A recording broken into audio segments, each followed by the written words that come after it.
Doc Loves the Kids, a local Kitsap County nonprofit organization established in 2015, whose mission is to provide activities, programs, and community support for at-risk youth.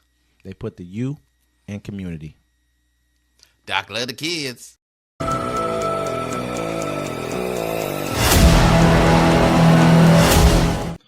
Welcome to Uncommon Courtesy, where we give you the courtesy of conversation that's uncommonly spoke of. I'm D-Mac. I'm Wesley. And this is the show.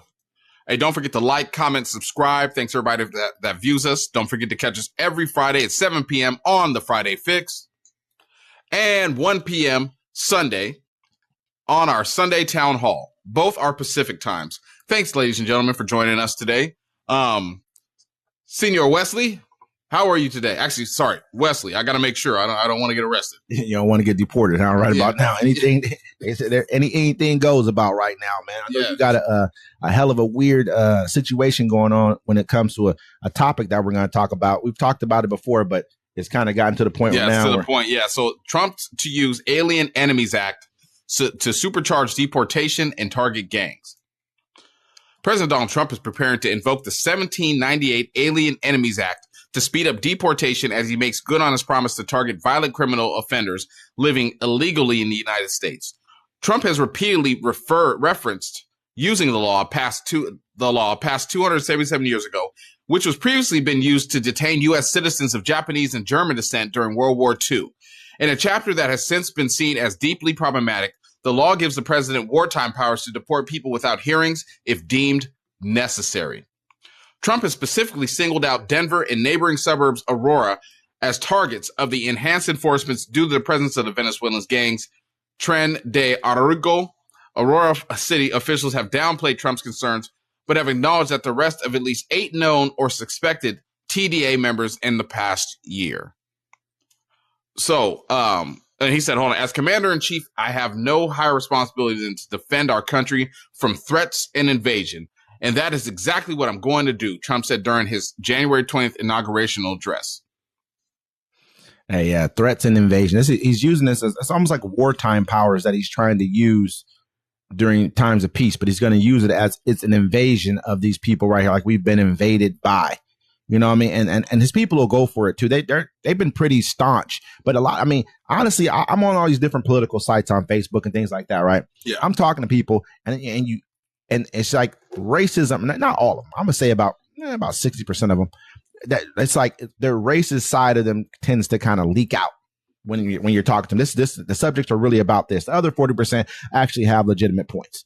You know what I mean? They actually have points that they make where we can go back and forth.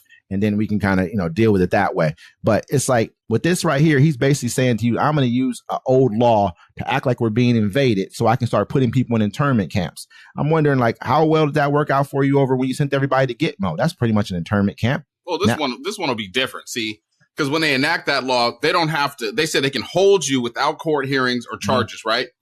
They can just round up anybody after that. Hey, if somebody like AOC's out there saying, hey, they can't do this, can't do that. Well, how do I know if you're a citizen or not? You got to prove it while you're in jail and you're locked up and you can't make phone calls. Figure it out. This is not part of the end game, but it's an easier way for them because I know his numbers are embarrassing. I know you have it right there. We're going to talk about it. Mm-hmm. But like for them, look, they don't have to ask you questions no more. They can just pull you out. Oh, in Aurora or not even Ohio, bro, they got the Haitians, right? Mm-hmm. And they're about to leave.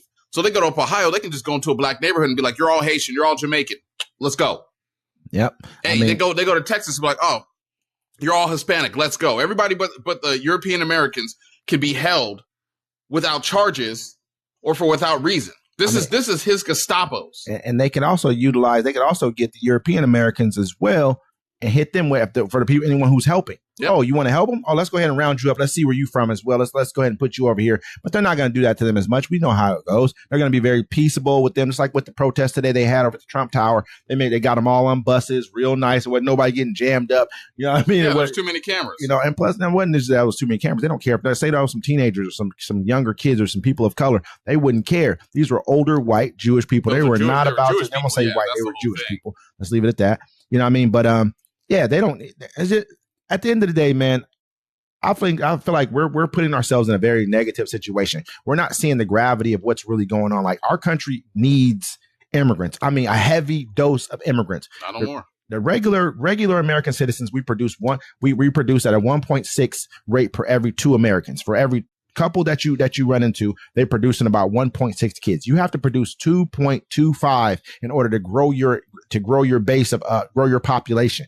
We don't do that, and basically we'd have a declining population rate without immigrants, a heavy dose of them. That's what keeps us growing. Like we really look. There was a graph that I saw that said last year 35 million new people were born. I mean, above deaths were born on the continent of Africa. In this country, we had like 4.2 or 4.5, which was more than like South Africa. I mean, South America and other places like that. But it was like Asia had a nice a rate of growth as well, but Europe had a declining rate. The reason why we don't have one is because the population from Mexico, people like that, they say it keeps us young. Like Ross Perot Jr. said it best. He's like, Mexico is what keeps us young. It's what keeps us to the point where we'll have Social Security when we get old enough to the point where Social Security is in our future. You know what I mean? So basically, we have to really look at the situation and pay attention to what we're doing. If you're telling people don't come here now and you're threatening that you're going to put them in jail, deport them, it's going to make people afraid to come here. They don't care about none of that, though. That's the whole thing. I hear what you're saying, Wes, and it's logical. But to them, they don't want Mexicans and Africans and, Caribbean people coming here. They want Europeans to come here. But Europeans are like, I ain't going to come live with y'all crazy asses.